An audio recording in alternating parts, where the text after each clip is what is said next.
chapter 10 chapter special purpose book. Okay, other name of here is subsidiary books. You can say subsidiary book, primary book, book of original entry. तो simple सा आपके पास में क्या है, before it in meaning of accounting, meaning of accounting आपके पास में क्या था, सिंपल था कि एट फर्स्ट हम क्या करते हैं इसमें, सबसे पहले हम क्या करते हैं इसमें आइडेंटिफिकेशन करते हैं, नेक्स्ट क्या करते हैं इसमें मेजरिंग कर देते हैं, नेक्स्ट क्या था आपके पास रिकॉर्डिंग, रिकॉर्डिंग का मीन्स आपके पास जर्नल मेंटेन करना, क्या करना, जर्नल मेंटेन करना। तो जर्नल क्या थी, primary book of account, same in this way it is also the primary book of account. तो जर्नल का मीन सिंपल सा क्या था, जहां पर नंबर ऑफ ट्रांजेक्शन कम होती हैं, ठीक है ना, जहां पर सिंपल से नंबर ऑफ ट्रांजेक्शन कम होती है वहां क्या होती है, अपन जनरल में एंटर करते हैं और सिंपल है single person can do every work, एक सिंगल पर्सन सारे वर्क कर सकता है आपके पास में, जहां पर नंबर ऑफ ट्रांजेक्शन कम होती है आपके पास में, ठीक है ना, सारी ट्रांजेक्शन को क्या कर सकता है, रिकॉर्ड कर सकता है आपके पास में। लेकिन जहां नंबर ऑफ ट्रांजेक्शन अनलिमिटेड आपके पास में, बहुत ज्यादा ट्रांजेक्शन आपके पास नंबर में हो, तो ऐसी कंडीशन में single person can not do this work, इस वर्क को नहीं कर सकता। तो सिंपल सा हम क्या करते हैं, जो टोटल अकाउंटिंग का वर्क है उसका कहते हैं सब डिवीजन ऑफ वर्क, उस वर्क का क्या करते हैं, डिवाइडेशन करते हैं पास में, ठीक है ना, हम क्या करते हैं, डिवाइडेशन करते हैं, और वो हमारी कौन सी बुक कहलाती है, स्पेशल पर्पस बुक। तो सर ये भी हमारी क्या है, प्राइमरी बुक है, जनरल भी क्या हमारे पास में प्राइमरी बुक है। तो जनरल जो मेंटेन करते थे, जहां नंबर ऑफ ट्रांजेक्शन कम होती है वहां हम जनरल मेंटेन करते हैं, वो हमारी क्या थी, प्राइमरी बुक थी। दूसरा क्या था आपके पास में, स्पेशल पर्पस बुक, जहां नंबर ऑफ ट्रांजेक्शन बहुत ज्यादा हो, तो ऐसी कंडीशन में एक सिंगल पर्सन वर्क नहीं कर पाएगा, तो हम वर्क को क्या करते हैं, डिवाइड करते हैं, division of work, responsibility her person को अलग अलग देते हैं, तो हमारा कहलाता है पास में डिवीजन ऑफ वर्क कहते हैं, या हमारे कहलाते हैं सब्सिडरी बुक्स, हेल्पिंग बुक्स कहते हैं इनको। प्राइमरी बुक्स तो है इनके पास में, और books of the original entry, उसको ओरिजिनल एंट्री कहते हैं।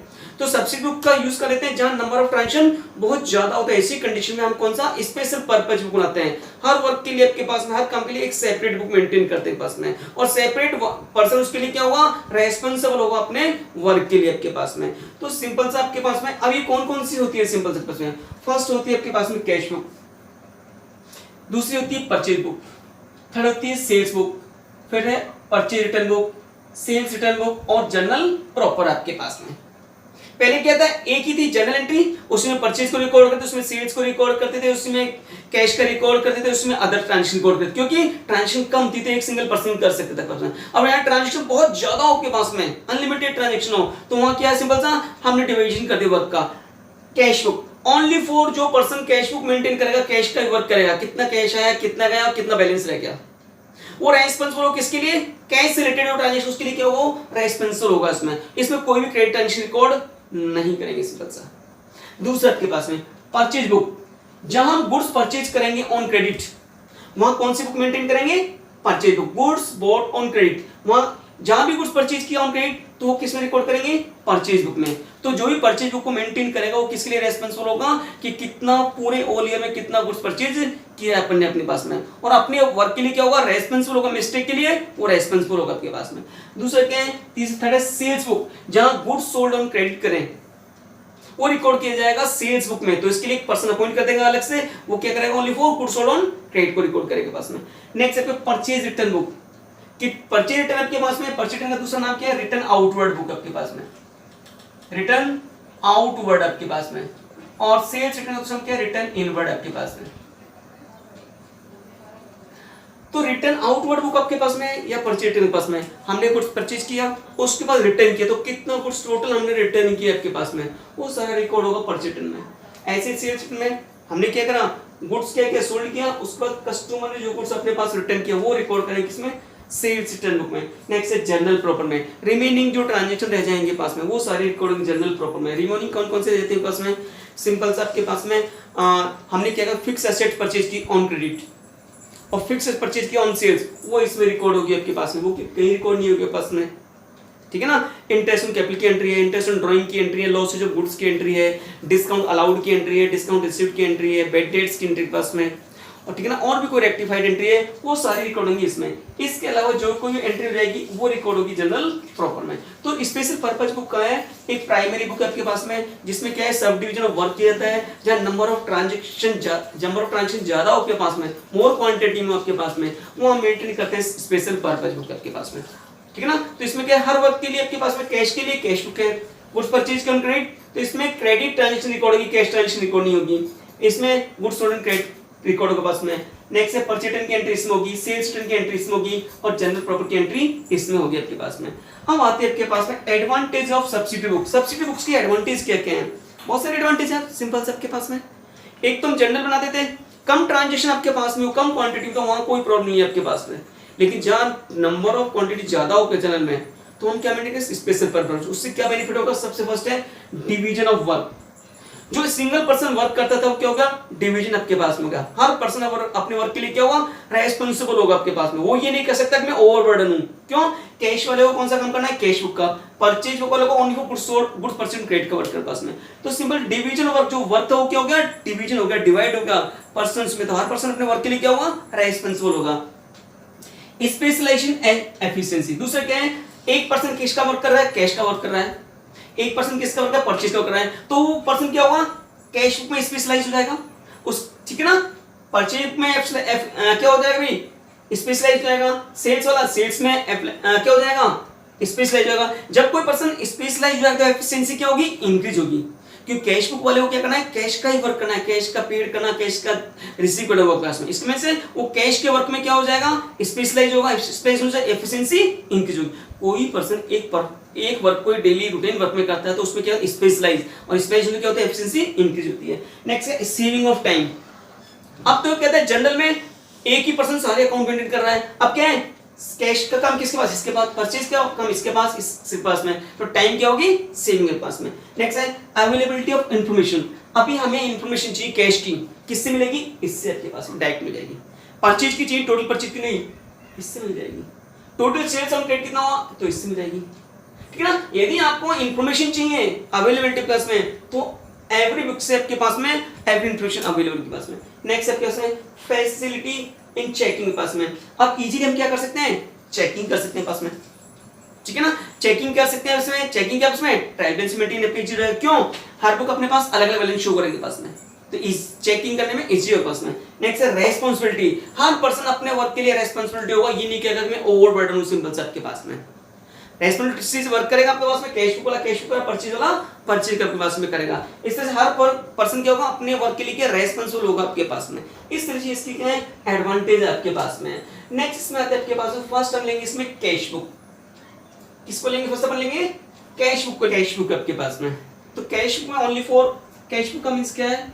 कैश बुक में only for cash transaction record होंगे पास में, कैश से रिलेटेड ट्रांजैक्शन रिकॉर्ड होंगी। दूसरी चीज, इसमें कोई भी क्रेडिट ट्रांजैक्शन रिकॉर्ड नहीं होगी। तो कैश बुक का सिंपल सा मींस है only cash transaction are recorded, not recorded any credit transaction. कोई भी क्रेडिट ट्रांजैक्शन रिकॉर्ड नहीं होगी आपके पास में।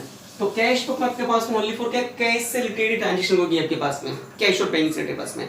तो इसमें क्रेडिट ट्रांजैक्शन रिकॉर्ड नहीं होगी पास में। इसके मेनली टू टाइप होते हैं। पहले सिंपल कॉलम कैश बुक आपके पास में, या सिंपल कैश बुक भी कहते हैं इसको। दूसरा डबल कॉलम कैश बुक आपके पास में, ठीक है ना। तो एक तो सिंपल कॉलम कैश बुक आपके पास में, और दूसरी क्या है? Double column cash book. तो सिंपल कॉलम कैश बुक क्या होता है? जो अमाउंट का कॉलम होता है वो एक ही होता है आपके पास, अमाउंट का कॉलम एक ही होता है। लेकिन जहाँ डबल कॉलम कैश बुक है अमाउंट के दो कॉलम होते हैं, कैश का और बैंक का। तो डेबिट साइड भी और क्रेडिट साइड भी पास में। तो सिंपल सा आपके पास जो कैश बुक है, कैश बुक को दोनों तरह के रोल, ठीक है ना, दोनों तरह के रोल अपने पास में कंटिन्यू करती है इसमें। ये सब ये क्या है आपके पास में? सिंपल सा लेजर का काम भी करती है आपके पास में, और जनरल काम भी करती है आपके पास में। तो ये प्राइमरी बुक भी है सिंपल से आपके पास में, और दूसरे क्या है? प्रिंसिपल बुक भी है आपके पास में। क्योंकि कैश, ये कैश अकाउंट और बैंक अकाउंट उसका भी रोल आपके पास इसमें है, और कैश बुक का रोल आपके पास में। तो कैश अकाउंट और कैश बुक और सेम है आपके पास में, क्योंकि इसका बैलेंस कहाँ ट्रांसफर होता है? डायरेक्ट लेजर में ट्रांसफर हो जाता है। डायरेक्ट इसका बैलेंस कहाँ ट्रांसफर होता है? ट्रायल बैलेंस में ट्रांसफर होता है आपके पास में। तो सिंपल से आपके पास में ये क्या है, दोनों के काम करती है, प्रिंसिपल बुक में और प्रिंसिपल बुक का क्या है, लेजर आपके पास में, और प्राइमरी बुक भी आपके पास में, ठीक है ना। तो सबसे पहले आप लेते हैं सिंपल कॉलम कैश बुक। तो सिंपल कॉलम कैश बुक क्या होता है, इसमें अमाउंट का एक ही कॉलम होता है। In this single column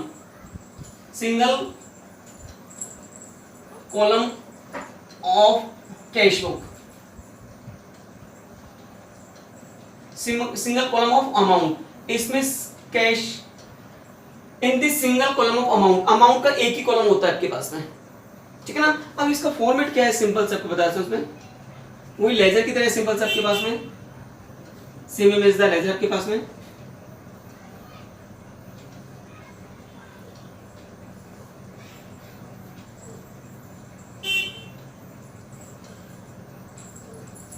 same, पहले date, particulars, voucher number, next आपके पास में एलएफ, नेक्स्ट आपके पास में अमाउंट, डेट,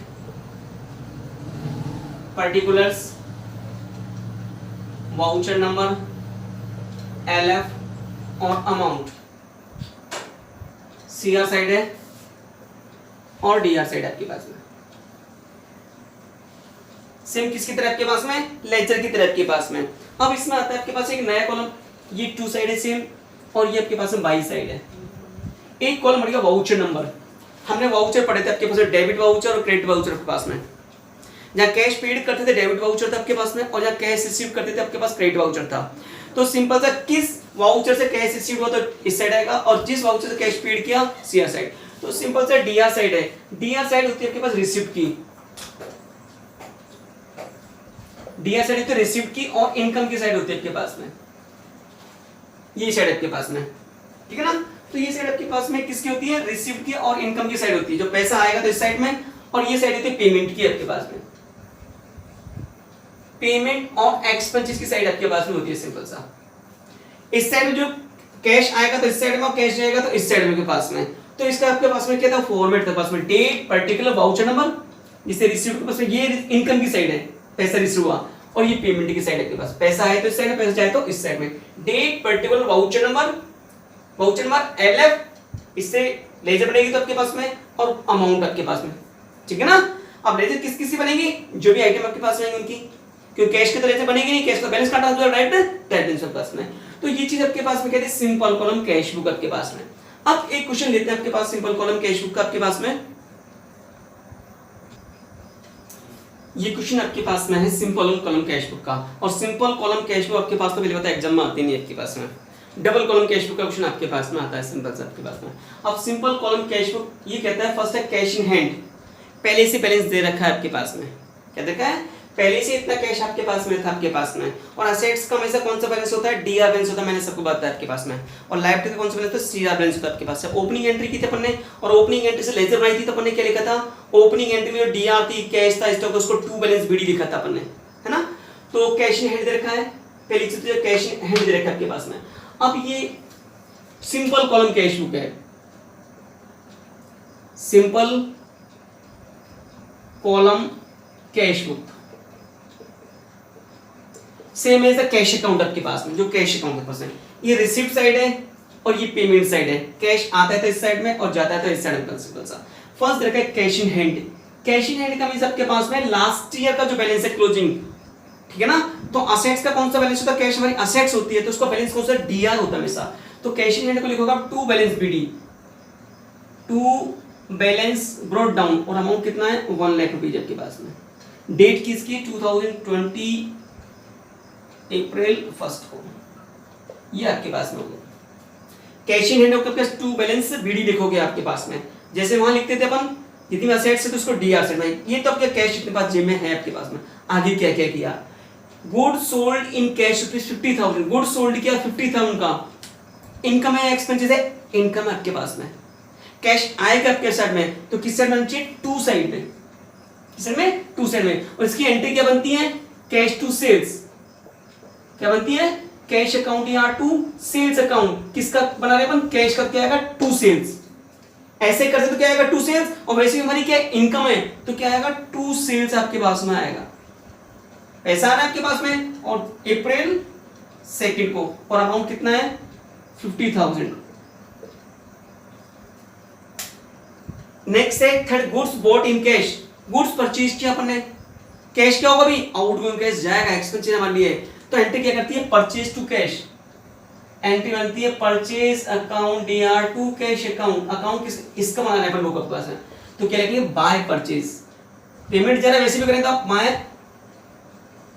परचेज अकाउंट आपके पास में, और अमाउंट सिंपल सा कितना आपके पास में 6,000 रुपीज। डेट क्या है इसकी अप्रैल 3 को। नेक्स्ट क्या है सैलरी पेड। सैलरी क्या है एक्सपेंसेस है, किस साइड जाएगा बाय साइड में, क्या लिखें बाय सैलरी। एंट्री क्या बनती है सैलरी टू कैश, तो लिखो बाय सैलरी।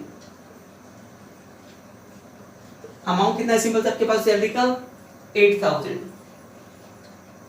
डेट क्या है इसकी 4 अप्रैल। नेक्स्ट है good sold to Ravi. Good sold to Ravi कैसी ट्रांजेक्शन है, क्रेडिट ट्रांजेक्शन है, इसको रिकॉर्ड नहीं करना क्योंकि कैश पे हम लोग कैश ट्रांजेक्शन रिकॉर्ड की जाती है, क्रेडिट ट्रांजेक्शन रिकॉर्ड नहीं करती थी, ये वाली ट्रांजेक्शन में रिकॉर्ड नहीं होगी आपके पास में। नेम दे रखा है तो कैश ट्रांजेक्शन, क्रेडिट ट्रांजेक्शन की एंट्री क्या बनेगी रेवेन्यू टू सेल्स, तो इस एंट्री में कैश आएगी आपके पास। नेक्स्ट कमीशन रिसीव्ड, इनकम है, इनकम साइज ये है तो क्या लिखेंगे टू कमीशन। एंट्री क्या बनेगी कैश टू कमीशन, तो लिखो टू कमीशन। कमीशन की 6 डेट को आपके पास में अमाउंट कितना है 1,000। 10,000 करते हैं इसको 10,000 आपके पास में, ठीक है। डिपॉजिट इनटू बैंक ₹2,000, बैंक में डिपॉजिट किया अपन ने, पैसा मतलब से गया, पेमेंट गया था इस साइड में, एंट्री क्या बनती है bank to cash. Entry deposit करने की एंट्री बनती है बैंक टू कैश। किसका बना रहे हैं कैश का, तो by bank, my bank account. पैसे दे रहा आपके पास में, अमाउंट कितना आपके पास में 2,000 रुपीज, ये आपके पास में। इसकी डेट क्या आपके पास में 7 आपके पास में। नेक्स्ट है withdraw cash for personal use. Personal use के लिए पैसा निकल आपके पास में, ठीक है ना। पर्सनल यूज की एंट्री क्या बनती है ड्रॉइंग टू कैश। हमारे क्या आपके पास में पर्सनल यूज के लिए निकालो, क्या है लॉस है हमारे लिए, आपके लॉस आपके पास किस जाएगा बाई साइड में, एंट्री क्या ड्रॉइंग टू कैश। जितने भी एक्सपेंसेस है लॉसेज है पेमेंट है किसने बाई साइड में, आप लिखोगे बाय ड्रॉइंग्स। किसका है कैश का ड्रॉइंग है, कुछ नहीं दे रखा हो तो, इसलिए अमाउंट कितना लिखोगे 1,000 रुपीज आपके पास, और इसकी डेट क्या होती है आपके पास में 8 अप्रैल आपके पास। विड्रॉ कैश फ्रॉम बैंक, हमने कैश बैंक से निकाला, कैश आया इनकम है इस साइड आपके पास में होगा, एंट्री क्या होती है कैश टू बैंक, तो लिखो टू बैंक अकाउंट। अमाउंट कितना है आपके पास 2,000 रुपीज, ठीक है। Goods purchase from Shyam, goods purchase के शाम से, नाम दे रखा तो कैश ट्रांजैक्शन है क्रेडिट, ये रिकॉर्ड नहीं होगी क्योंकि कैश क्या नाम इसका कैश बुक है, ओनली कैश ट्रांजैक्शन रिकॉर्डिंग इसमें, ठीक है ना। अब इसमें लेजर की तरफ क्या कर लेते हैं बैलेंस कर लेते हैं आपके पास में, तो ये कितने आपके पास में 1,62,000 आपके पास में हुआ। इसका भी कौन सा बैलेंस आपके पास में 1,62,000 आपके पास में, टोटल कर लो। अब करते हैं बाय बैलेंस सीडी, किस डेट को करते हैं अप्रैल 30 को आपके पास में, तो ये कितने हैं 162 में से 70 लेस कर दो, 145,000 का आपके पास ये आ जाएगा।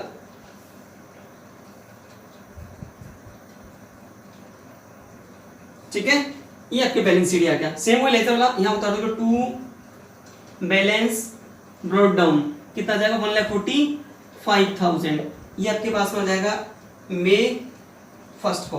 तो कैश बुक का, कैश बुक आपके पास में, इसका जो सिंपल कैश बुक है इसका हमेशा डेबिट बैलेंस से होता है, ये ध्यान रखना, कभी भी क्रेडिट बैलेंस नहीं होता। डेबिट बैलेंस का मींस है ये साइड ज्यादा होगी ये साइड कम होगी हमेशा, क्योंकि कैश तो अपने पास इतना ही है, कितने कैश आया 162, खर्च स्पेंड कितना किया अपन ने 17, 1,62,000 से ज्यादा खर्च नहीं कर सकते, कभी ये साइड ज्यादा नहीं आ सकती।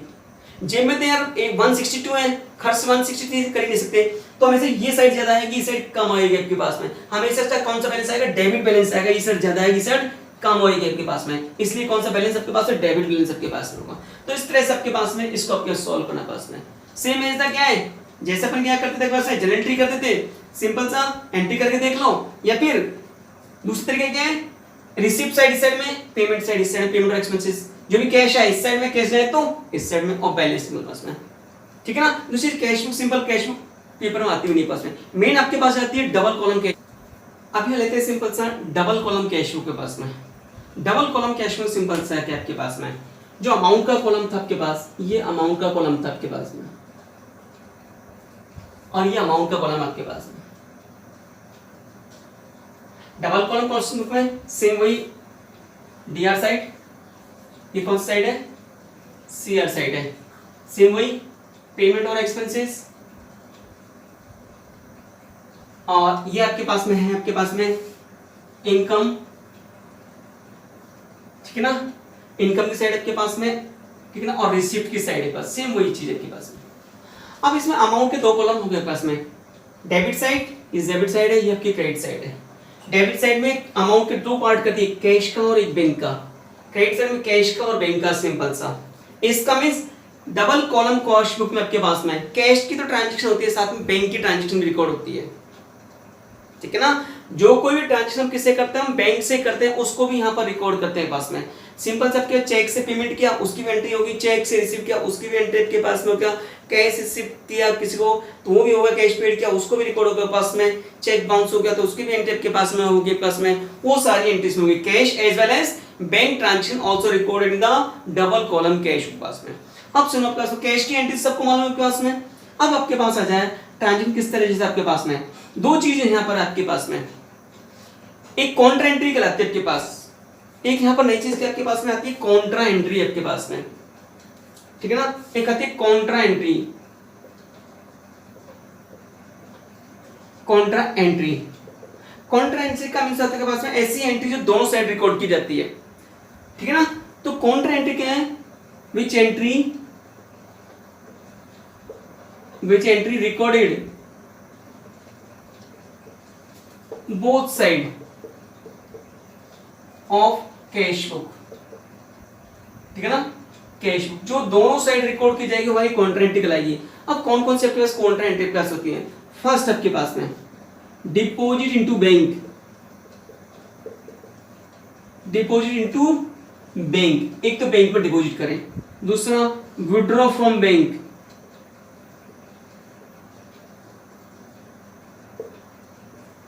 बैंक में डिपॉजिट करें और बैंक से विड्रॉ करें तो कॉन्ट्रा एंट्री होती है। कैसे, बैंक में डिपॉजिट करने की एंट्री क्या होती है, bank account DR to cash account,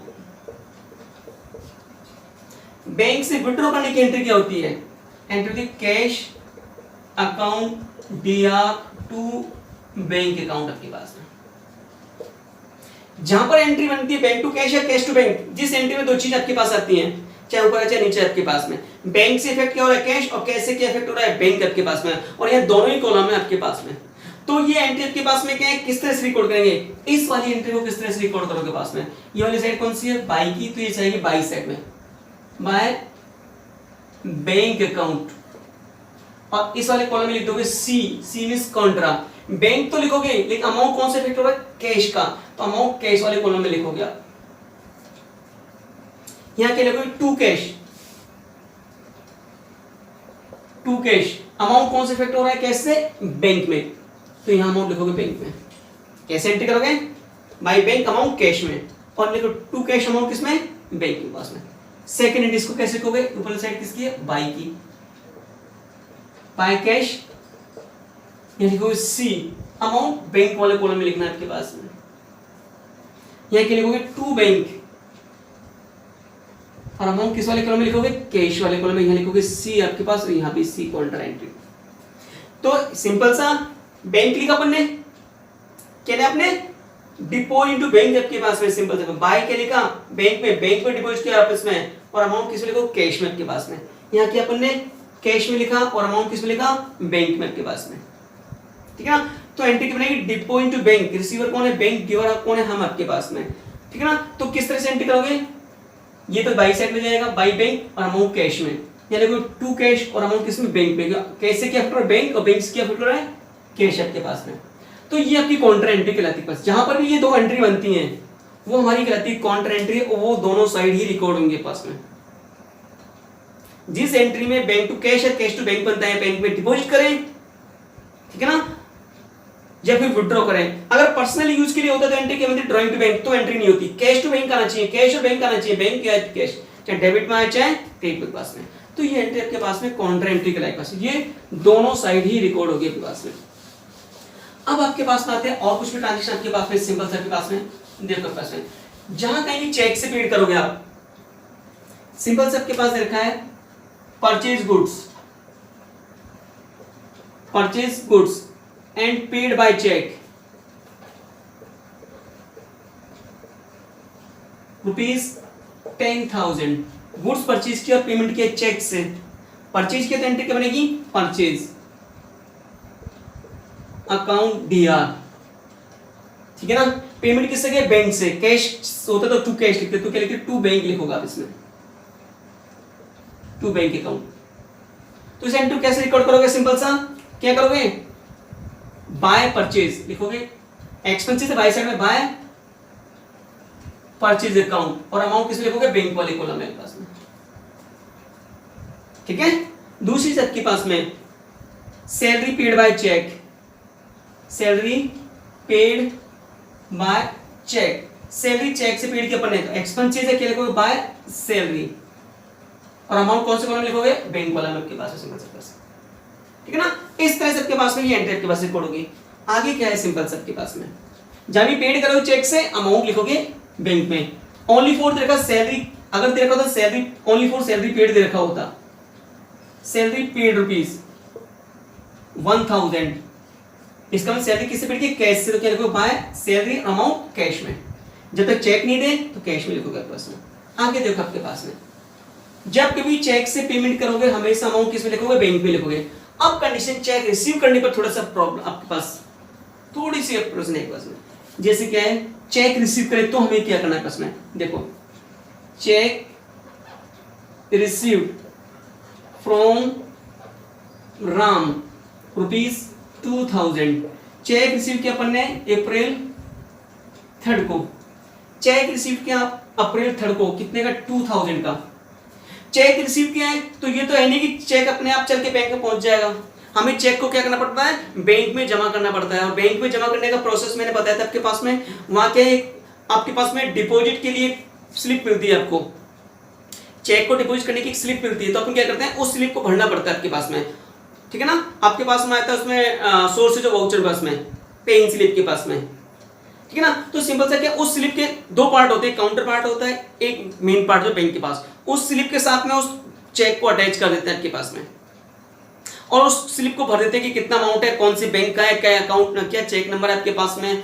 और कितना अमाउंट है, और बैंक में उस बॉक्स में डाल देते हैं, और बैंक हमारे अकाउंट में डिपॉजिट करता है। तो सिंपल सा चेक हमारे पास में आया, चेक रिसीव फ्रॉम राम, तो आगे देखना किस डेट को हमने चेक रिसीव जमा किया बैंक में, चेक आया तो बैंक में जमा करना पड़ेगा, ये तो नहीं अपना अकाउंट पहुंच जाएगा। तो चेक रिसीव किया आपने, आगे देखना डेट ऑफ डिपॉजिट दे रखी है नहीं दे रखी, अगर इसमें डेट ऑफ डिपॉजिट नहीं दे रखी आगे, तो ऐसा एज्यूम किया जाता है कि सेम डे बैंक में चेक जमा हो गया। अगर यहां दे रखा है चेक रिसीव फ्रॉम राम 22,000 और चेक की डेट ऑफ डिपॉजिट नहीं दे रखी, तो क्या होता है इसमें कि सेम डे बैंक में जमा हो गया, तो उसकी एंट्री अपन क्या करेंगे, रिसीवर कौन आ गया, बैंक, तो एंट्री आपके पास हो जाएगी बैंक अकाउंट DR2, नाम क्या है आपके पास, राम्स अकाउंट, रिसीव हुआ है, इनकम है तो टू साइड में जाएगा, टू राम आपके पास में, और पैसा किसमें लिखोगे, बैंक में लिखोगे आप इसका। चेक रिसीव फ्रॉम राम, आगे कहीं डेट ऑफ डिपॉजिट नहीं रखी, तो पैसा अपन क्या करते हैं इसमें कि सेम डे हमने बैंक में जमा कर दिया, इसे डेट ऑफ डिपॉजिट नहीं दे रखी, तो राम लिखोगे, पैसा किसमें लिखोगे, बैंक में आपके पास में। आगे कंडीशन क्या है आपके पास में, देखो पास में आगे देखो, अब हमें क्या है, यहां दे रखा है 3 अप्रैल को चेक रिसीव फ्रॉम राम, अब क्या हुआ April 5 को check of Ram deposit into bank, ठीक है ना। चेक राम से रिसीव किया 3 तारीख को, 5 तारीख को बैंक में जमा किया आपके पास में, अभी तक चेक बैंक में नहीं गया आपके पास में, चेक हमारे हाथों में रखा है आपके पास में। तो यहां एंट्री आपके पास में क्या होती है, यहां जो एंट्री होती है check in hand, check in hand account DR to Ram's account. और ये एंट्री यहां पर रिकॉर्ड नहीं होती क्योंकि किसी भी साइड में डीआर में ना सीआर में ना कैश आ रहा ना बैंक आ रहा। चेक इन हैंड लिखा है हमने, check in hand to Ram लिखा है अपन ने, चेक इन टू राम, ना तो डीआर में बैंक आ रहा ना कैश आ रहा, सीआर में बैंक और कैश आ रहा, तो ये एंट्री कहीं पर भी रिकॉर्ड नहीं होगी। इसको अपन क्या करेंगे, नीचे रिकॉर्ड कर देंगे जनरल प्रॉपर में, अलग से लिख लेंगे इसके नीचे, ठीक है ना। अगर ये चेक की डेट ऑफ डिपॉजिट नहीं देखी तो बैंक तो अपन क्या करते हैं राम, लेकिन डेट ऑफ डिपॉजिट दे रखी तो अपन ने लिखा check in hand to Ram. अब ये चेक अपन ने बैंक में जमा कर दी 5 अप्रैल को, तो एंट्री क्या करें आपके पास में, चेक बैंक में डिपॉजिट किया, रिसीवर आपके पास में कौन हो गया, बैंक, बैंक अकाउंट या टू चेक इन हैंड आपके पास में, तो एंट्री आपके पास में क्या करोगे, bank account DR to check in hand. Check in hand को अपन ने क्या किया, डीआर किया था। अब चेक इन हैंड का पैसा मिल गया वापस क्या करे, सीआर, तो चेक इन तो क्या हुआ, कैंसिल हो गया और पैसा किसमें जाएगा, बैंक में। अब लिखा है bank account to check in hand, income है हमारे लिए, ठीक है ना। बैंक आपके पास में, बैंक तो ऑलरेडी है आपके पास में, तो ये लिखना है to check in hand, income side में टू चेक इन हैंड, और पैसे लिखोगे किसमें, बैंक में लिखोगे, क्योंकि बैंक कॉलम आपके पास में आ रहा है आपके पास में।